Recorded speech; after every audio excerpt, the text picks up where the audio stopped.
ठरलं तर मग या मालिकेच्या कथानकात नागराज मुद्दाम महिप्तला चिडवत राहतो आणि संतप्त झालेला महिप्त त्याला सुनावतो की अर्जुन सुभेदार तुला कधीच बाहेर पडू देणार नाही. तो 22 वर्षांपूर्वीच्या ट्रक ड्रायव्हरपर्यंत पोहोचला आहे आणि तुझा शेवट इथेच आहे. त्याचवेळी सायली आणि अर्जुन तिथून निघत असताना साक्षी वेश बदलून महिप्तला भेटायला येते आणि तिला पाहताच सायलीच्या मनात पुन्हा संशयाची पाल चुकचुकते.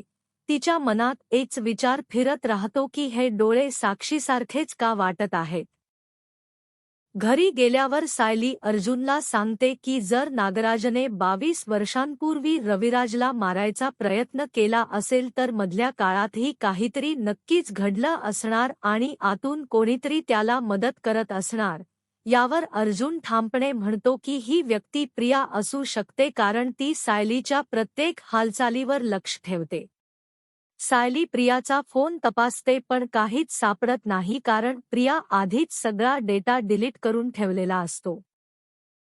दुसऱ्या दिवशी घरात सायली आणि अर्जुनच्या लग्नाच्या वाढदिवसाची तयारी सुरू असते.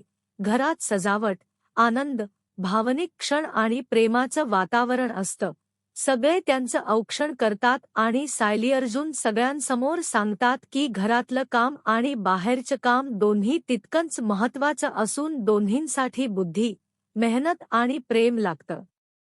दुसरीकडे सचिन साक्षीला चाकूबद्दल विचारतो तेव्हा ती खोट कारण देते की तो सेल्फ डिफेन्ससाठी आहे, पण मनातल्या मनात ती ठरवते की हा चाकू तेव्हाच दूर होईल जेव्हा याने मी अस्मिताला संपवेन. सुमन काकूंना किडनपिंगच्या जुन्या दिवसांची आठवण होते आणि त्या एका मुलीच्या पायातल्या पैजणाबद्दल सांगतात. तेव्हा सायलीला आठवतं की प्रिया सुद्धा असंच पैजण घालते आणि ती लगेच ही माहिती अर्जुनला देते. दोघे ठरवतात की आता शांतपणे पुरावे गोळा करायचे, प्रियांना गाफील ठेवायचं आणि सत्य बाहेर काढायचं म्हणजेच मिशन प्रिया सुरू होतं. दुसरीकडे सचिनच्या मनात ठाम शंका निर्माण होते की अस्मितावर हल्ला करणारी बाई म्हणजे साक्षी शिखरेच असू शकते. सायली आणि अर्जुन महिप्तला भेटायला जातात पण तो साक्षीची शपथ घेऊन गप्प बसतो आणि सायली त्याला विचारते की जिच्यासाठी तू हे सगळं केलंस ती तर मेली आहे म्हणतोस, मग तू नक्की कोणाला वाचवत आहेस. पण महिप्त काहीच उत्तर देत नाही. न्यायालयात नागराजचे वकील तर्क मांडतात की 22 वर्षांपूर्वी एकदाच भेटलेल्या माणसाचा चेहरा ओळखणं अशक्य आहे, त्यामुळे रमेश खोटं बोलत आहे किंवा कुणीतरी त्याच्या डोक्यात हे भरवलं आहे.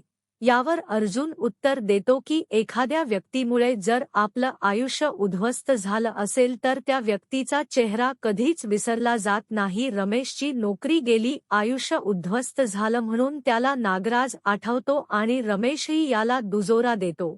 तरीसुद्धा न्यायालय नागराजची अपघाताच्या केसमधून निर्दोष सुटका करते.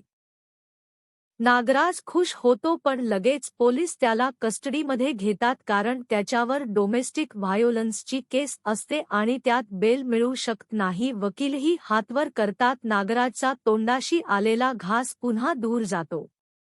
तो अर्जुनला धमकी देतो की तुमच्या आयुष्यातल्या अनेक गोष्टी तुम्हाला माहीत नाहीत आणि त्या कळल्या तर तुम्हीच माझ्या पाया पडाल, असं म्हणत तो कस्टडीत जातो. सायली घरी जाते. अर्जुन आपल्या केसमध्ये व्यस्त होतो. दुसरीकडे सचिन अस्मिताला भेटायला जात असताना साक्षी त्याला अडवते.